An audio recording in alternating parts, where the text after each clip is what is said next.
Sinaduli araperi შეცვლა ხო დე-ფაქტო სანქციები სადაც მოქმედებდა და ეს დე-ფაქტო სანქციები არაფორმალური სანქციები მოქმედებდა ერთ-ერთი რამის გამო. Ამ ადამიანმა არ დათმო ამ ქვეყნის ეროვნული ინტერესები.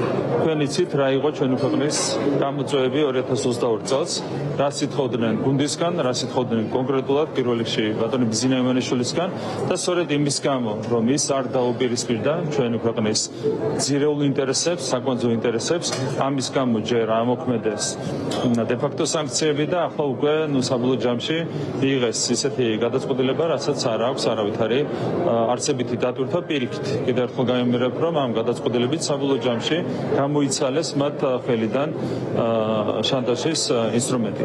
ეს არის ის, რასაც აკეთებდა 3 წლის განმავლობაში ის ძალა, რასაც ჩვენ უწოდებთ გლობალურ ომის პარტიას. მე მაქვს ძალიან დიდი იმედი, რომ ყველაფერი სხვა მიმართულებით შეიძლება. თუმცა ასეც და ისეც რეალურად არაფერი შეცვლა.